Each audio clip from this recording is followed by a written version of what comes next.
Lucky Lucy.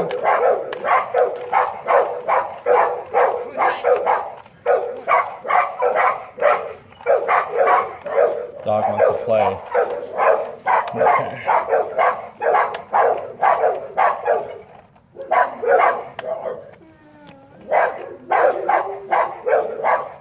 Okay, there we go.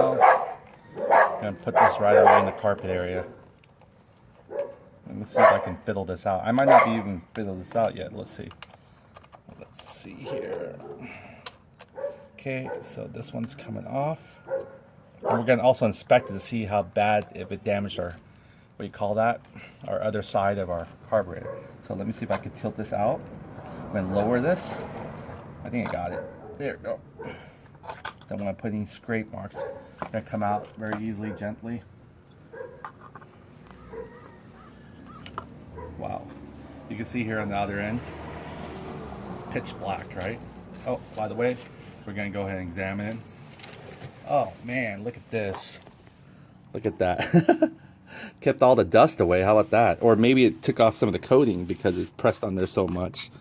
That's probably what did it. So give it a little clean. Yeah, wow. Yeah, it's pressed on there. I think it's just dirt, but this is definitely, you know, it's not scrape or anything, I wouldn't say. Let's see. See, I can almost rub my fingers and it's disappearing. It feels still smooth, you know what I mean? It's just like, it's definitely put some pressure there. Luckily, look at that. Look how much it almost wanted to do the damage. It's like digging in, digging in, digging in. Eventually, probably would dig in all the way. So let me go ahead and move this out and let's see on the other side of it.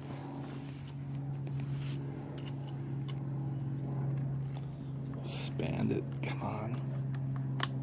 Okay.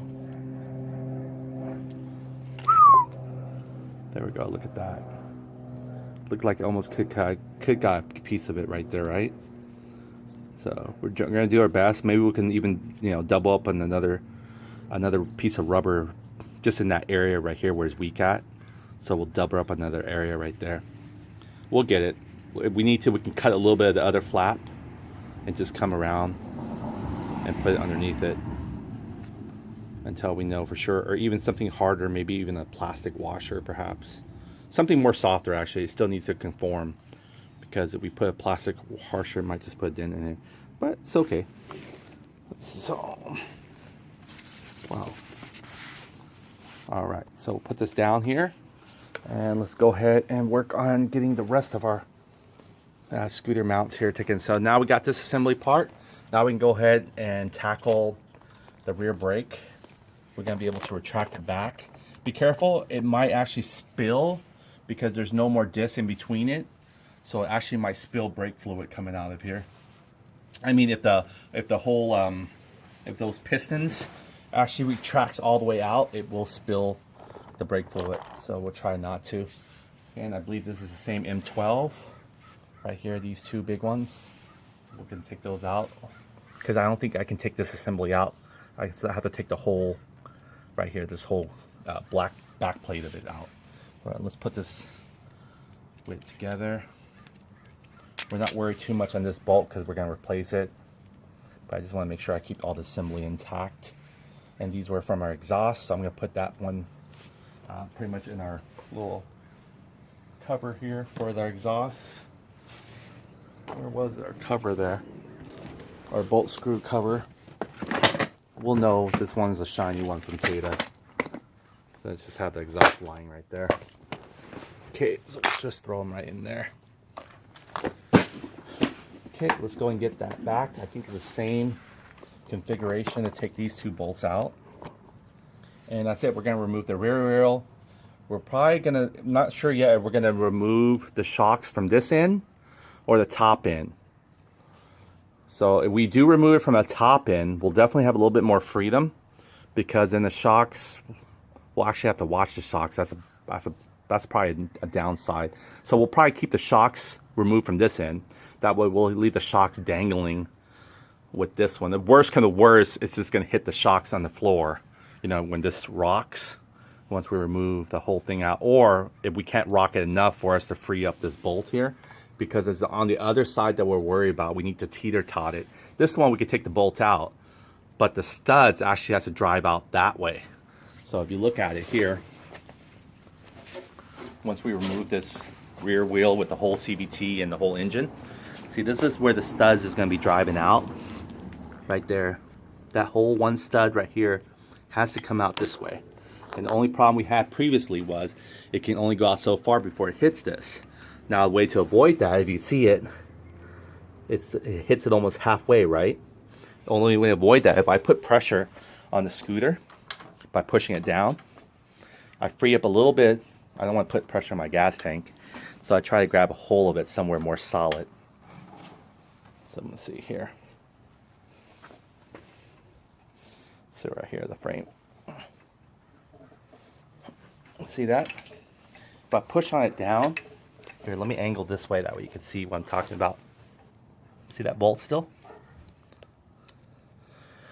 Right now you're seeing it open like this, right? Coming because it's slanted, but it's actually being blocked by this right here.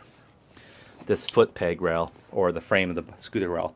So once I actually push down, you'll see it come out down more, right? So that's our goal. I'm going to give it a good push. See that? So we need to actually drive this out. In order to drive that, we need to clear this bar right here on top that you don't see it hit yet, because you're coming from a down angle. So that means I have to kind of flex it down. Now it's going to be easier to flex down once the shocks are removed. This out of the way, it's going to come up. The wheel's going to come up a little bit more higher, and then we can remove this whole engine once we configure that all the hoses and all these are, you know, disconnected, including our handmade tie strap there. I probably want to break the connection from the carburetor. I'll have to, actually. I'll need to break it from there and then just drain out the oil. Or if I can give it a good yank and reroute it back into the gas tank, maybe. If, I'm not even sure it'll flip over that high. But we'll see. That's not a big deal. Okay, so now what we're going to do is continue on. We got to get this removed, our rear wheel assembly. There we go. Our brake hooks here is no problem at all. Again, we're taking this whole swing arm with us, so that's why we're taking out the brake assembly, because that's attached to the cable, which is attached to the whole bike already. So we're going to make sure this is not hooked on any way to our brake assembly. We're going to take out our benzene spark plug, tie it up top, or just wind it up top so it doesn't get in the way, being damaged with the tug. There we go.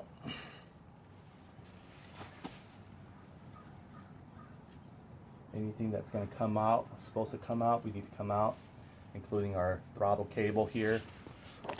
I'm going from the top here. I just winded up the benzene one. We could have had to keep on hooking here, because this is not going to come off with it. It's just going to be that rod holding the whole engine, falling pretty much perfectly downward once we take out this rod stud off. But this is the only thing that's holding the whole centerpiece, just like our wheel axle.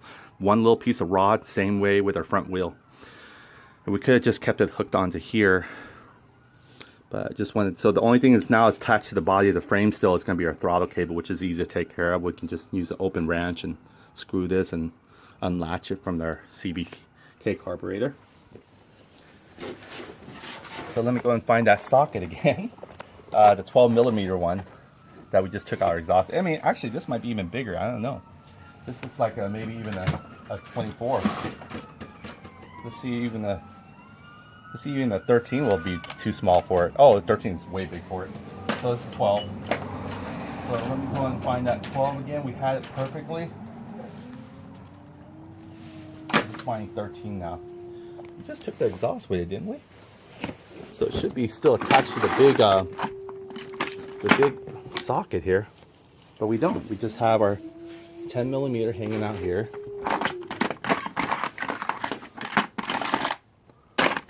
Savage a little bit here. You know what? The 12mm I remember is very short. It's not like it wasn't a really long socket too, so it could have been easily fallen and cracked. This is 11mm. I doubt the 11mm will fit. See, too small. Too small, 13 too big, so it's definitely a 12. Just wish I could find it right away. 10 millimeter, look at that. All the sockets that we looked for before, we couldn't find them, we find them. Oh, here it goes. It was always attached. All right, so there we go. Lefty loosey. I'm gonna break this guy first.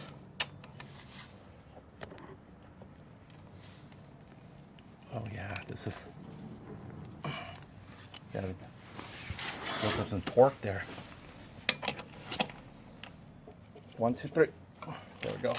Almost lifted the whole bike. Oh, come on. That's what I love about Allen wrench. Well, I'm not sure they have one this size, but I'm thinking they do. M12 Allen. They don't strip on you too much, because they act like a socket and a nut inside. Okay, once it's broken off, it's spraying out loosely. Okay, we're going to keep this intact. And another thing is, in order to probably re-engage it back, we have to resuscitate the brake pads in more. You're going to need like some kind of C-clamp. Which I guess I could show you a little bit here.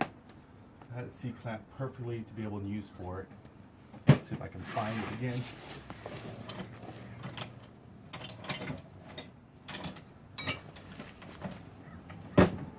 This is a perfect C-clamp to actually clamp the brake. To be able to force it back in there. Can't find it right now, but hopefully when we come around to it, I'll find it again. My stash of things. There you go. See, that was it. So when we put the new one in there, we could put right back in its place. Only reason why is because the cable is attached to it. We wouldn't need to take the brake assembly if there was no cable attached to the whole body, so it's easier. You can see here how tight it is. It's barely hoovering on. And there's our NCY one. I'll show you how to change brake pads too if needed, because we'll probably have to do that, put the NCY one back in. But it doesn't, the only thing difference is the NCY doesn't have that hook to help hold it stable here, but it doesn't really need to. I mean, it's driven by 2 Allen bolts all the way through and through. But yeah, you'll take a C-clamp and you can put pressure on this end too, or try open this up and put pressure. But be careful, don't not pump your brakes, because if you pump your brakes, this probably wouldn't resuscitate all the way, because it can't. But it will hit this one anyway before it actually comes all the way out. But your brake fluid will eventually start seeping out of the pistons here, and we don't want that. Just a lot more work. So yeah, it's been sealed pretty well though, even with the broken bleeder bolt there we had. What a doozy, huh? Maybe I can kind of center punch it and maybe drive it out, but you can see how badly damaged the housing is already, because it kept spinning off and chiseling all our threads. So that looked like problematic for future come anyway. We should have done this, we should actually, put some cardboard here just in case, any kind of fluid or anything starts wanting to spill out. So you can see here we took our brake lines out of the way, so it's not going to be interfering. We'll even hook it like this. Careful, don't crunch it too much. Our exhaust is out of the way. Our bolts here for the exhaust. Hopefully we can find some good Allen bolts to make it look really nice over here. So I think we do have some M12 Allen bolts, but we'll find out. Meantime, let's go ahead and throw this in here. Won't lose any of our bolts that we're working on. Kind of hard not to tell the bolts anymore. They're pretty much the same. So yeah, oh yeah, that's just spaticles. Spaticles again. So we did our best we can. In fact, yeah, this one right here, maybe we can look for something a little bit more, I can't fit it the other way unfortunately, but maybe we can look for something a little bit more flatter so it doesn't put pressure. I believe this is the very thing that actually was putting pressure onto our exhaust. So we could probably look at actually removing this one, putting something different on there. Maybe a different kind of a flatter, a little bit more flatter, maybe a centimeter flatter. That will help a lot without, compressing of its tightening, of course. So we'll see. We'll see what we can do on that side, but we do need to take it off anyway. So let's go and crack that one open. We're going to take it off from its supporting structure here. And then we're going to go ahead and get started on undoing this bolt. In fact, we should undo this bolt first to see where it goes. And then we're going to go work on the other side. And when we do, we'll have this on top. So let's go and break this off now. I believe this probably will take a 24 millimeter socket. And it's almost the same maybe as our It's not a spark plug, but let's see what this one is. Probably 13 again. Still chasing the 13 one, but I doubt it. Yeah, it's probably a little bit bigger than that. Usually have all the sockets here already ready to go. See this one here, 17 millimeter. It might be maybe too big. Yeah, too big. Too big. Oh, you know now what I got the door lock for, that 10 millimeter one. So I'm actually gonna use it for the clutch, the CVT unit area. So we'll probably start using that for the clutch system. So, yeah, I was gonna show you guys that C-clamp if I can find it. It wouldn't have been a perfect tool to show you how to clamp those brake pads inward, especially when you're trying to resuscitate the piston brake pads from going back in. You want to use that one. That works like a charm. So simple too. It's a C-clamp, you know, comes in and you clamp it down. Almost looks something like this, but it's perfectly a C-clamp. And I had it in here, I believe, somewhere. It's like when you can't find all your tools, you try to look for it. Then when you don't need it, you see it all day long, staring at you. Anyway, if I can find it again, I'll show it to you. Maybe it fell underneath here. Maybe I put tuckware, but I had it somewhere here.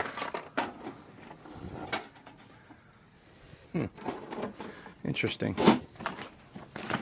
Yeah, that was a perfect tool to actually get that job done easily. Resuscitate the brake pads so it'll fit in. Anyway, so let's go ahead and get started back where we were. Yeah, we're gonna go and find the socket to actually remove that guy. So we know it doesn't take a big 17 millimeter, so it wouldn't take a 24 then. I'm not thinking it's an M12 though, because it's way too, well, maybe, you know what it is? I think this is short. Maybe it is a M12, but it needs to be a little longer, but I don't think so. I think it takes something a little bit bigger. Something bigger on the line. Any socket that's abnormal, I usually will save it here in my thing for ease of reference. Maybe? What's this one? 17 again, so I doubt it. We tried the first 17. It was way too big, but maybe it needs to be longer. Yeah, this is not going to do it.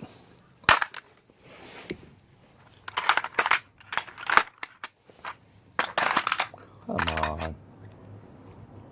What's this one? 3/4? Nope. Why am I so off? I'm guessing I should know this by now. I'm not looking at that 13 again. I'm not looking at the 17 either again. Okay. Let's see what this one is. 13, huh? Let's see what this guy is. 9/16. Let's give it a shot. Oh, I'll be damned. Almost. I think it is about 9/16. We'll need the extension on it. I'm not sure it's going to strip or nothing, but it feels still kind of wiggly loose. So 9/16, huh? Okay. Let's try it. Unfortunately, it's coming only for the small ones. Let's go and get the extension on there. Take out back our 10 millimeter. Put the 9/16 on there. And let's give it a twirl. Oh, look at that. Loosey-goosey. See, this one doesn't really matter because it doesn't need to go all the way out here.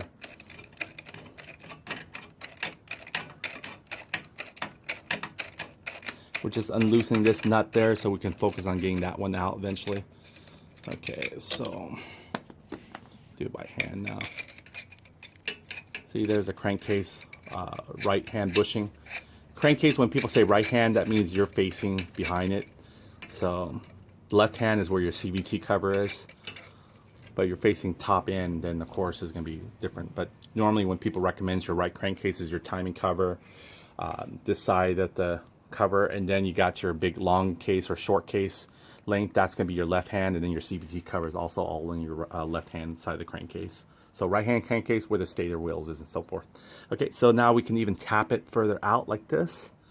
I believe it still bolts in though. I think there's a groove pattern still, so we can't really just tap it.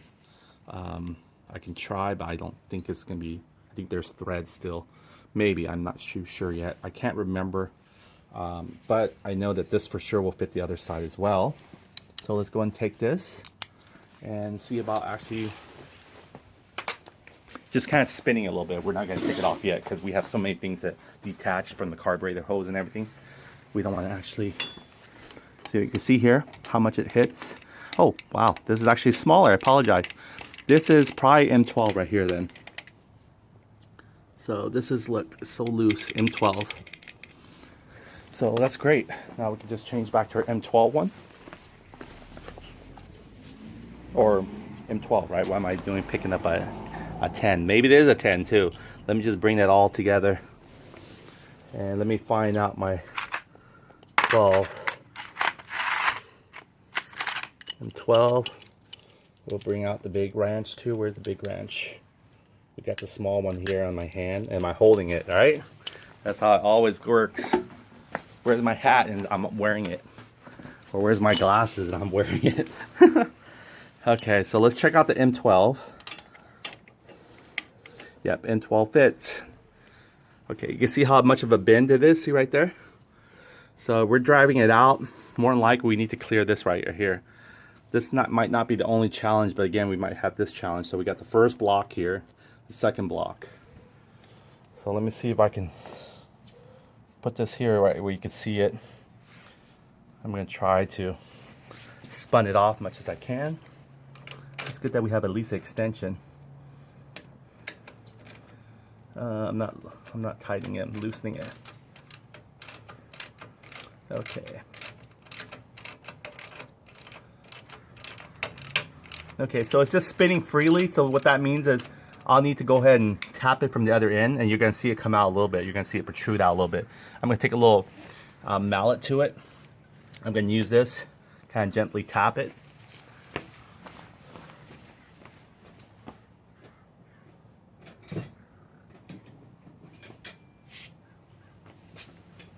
Okay.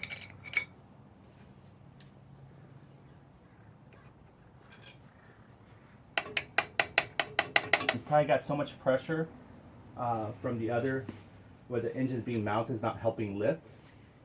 So we're probably going to need to, let's see if I can get a mallet here.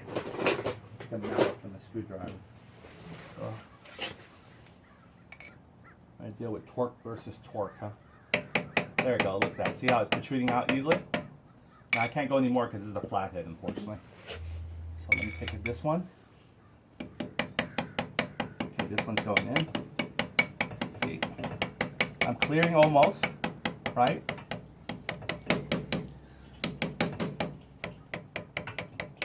Now, both halfway. There you go, see how it hits that? That's what I was afraid of, but that's okay because we're not ready to drop it yet completely. So what we gotta do now is get ready to attach our attach our hose and everything. See how much far it came out before it actually is about to hit that right there.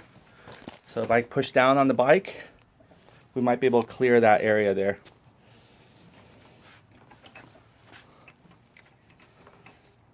I want to put pressure again on the soft area. It's just trying to find a solid area. Let's see if I can come this way.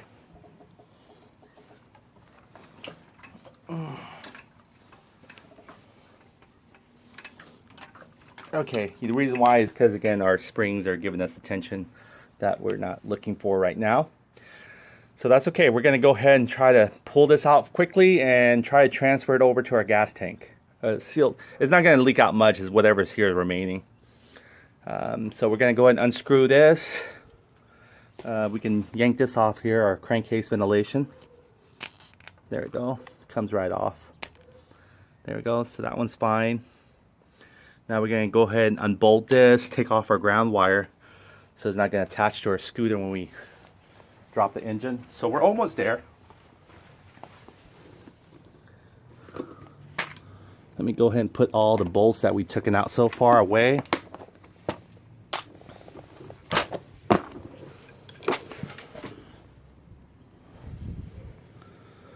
Okay, this is M8.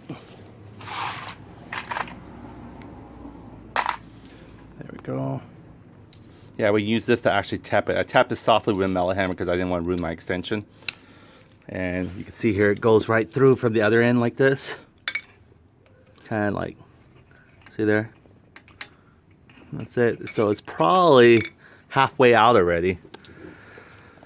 But the shocks are helping support it as well as the other ones. So we got to work on getting our things quickly off of here. Okay, so let me go ahead and get a smaller socket. Is it on the other side, which it always is, conveniently, huh? Let's go bring, everything should be here, just leave it here.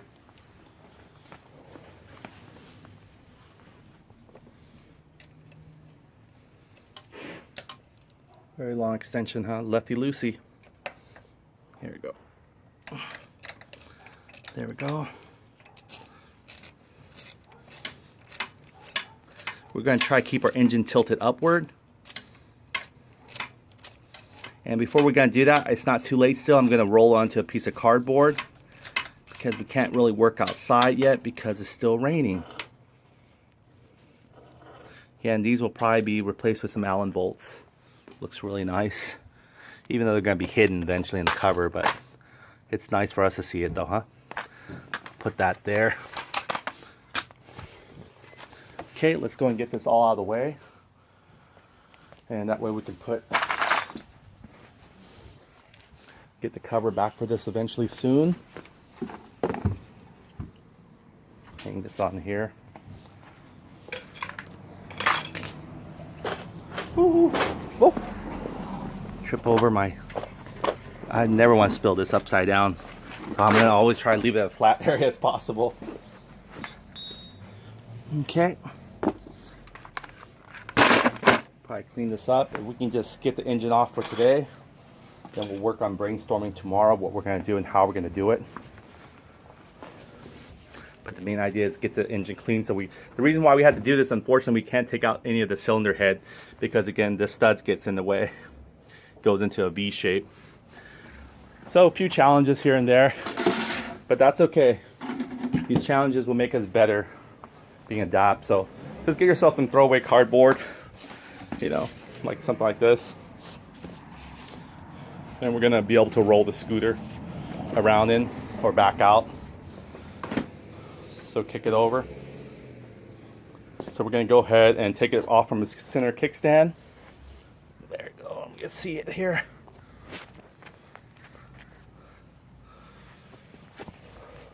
Nothing in the way, the brake line. Get that out of the way. Before we used to have that two-piece. Oh, that was horrible. The brake line, hydraulic brake line for the Chinese scooter, they come with this little ugly two-piece part, and they were just hideous. All right. Okay,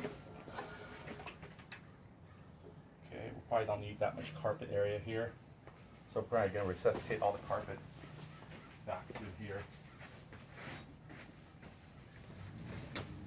Move all the carpet out.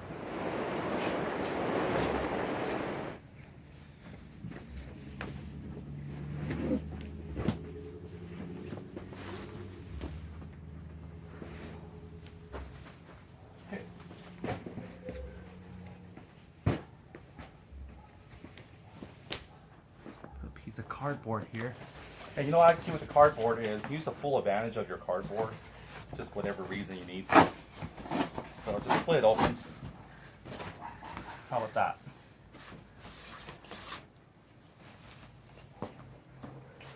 Okay, we're gonna roll our scooter back here. So you can see here the whole cardboard being utilized. Gonna drag my rear brake a little bit. That's okay, that's gonna be replaced anyway. As long as it doesn't put pressure on the brake line.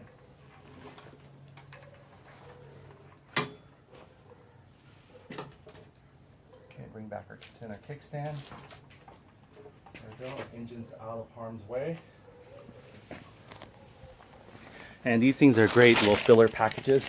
They're great for absorbing more oil. So I'll leave that in there just for good safekeeping. Now it's time to really go ahead and take this guy off. So we gotta get another socket here to remove this. Can't do it by hand, unfortunately. This might be the trick, 9mm maybe. Or maybe it's going to be the 11mm one. Find out. None of them. How about that? So we need an open 12mm socket. Open 12mm.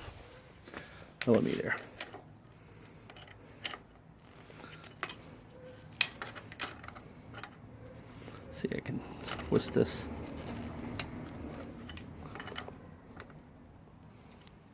There we go.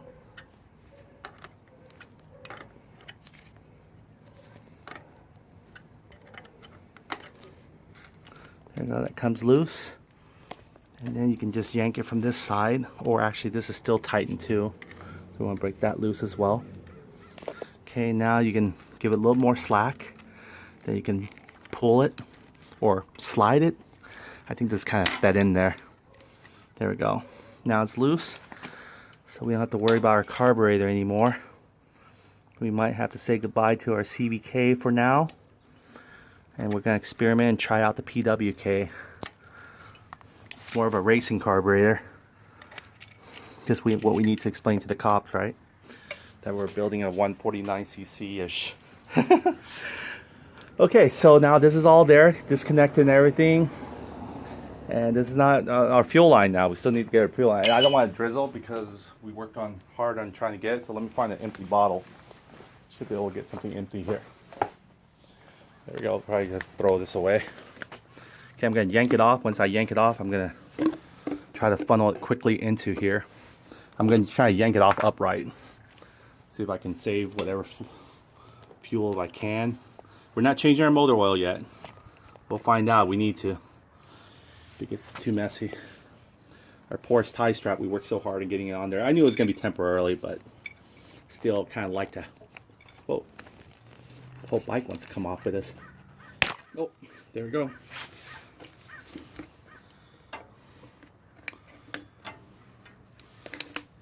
Nope. You can see here it's not going to reach. Unfortunately, I was aiming for the fuel line to go upper, and it's not going to reach over on the top. So I'm just going to make do right here with my little empty bottle here. There we go. Let it drip in here. It's kind of nice to have just a really simplified fuel line and scheme setup. No petcock to worry about or anything like that. Okay, so the fuel is, I believe they're drained. You can see here. There's some back pressure here. It's not letting the other fuel right. That's already from here to the filter. It's not letting it leak anymore. So that's a good thing. Still has a little smell though.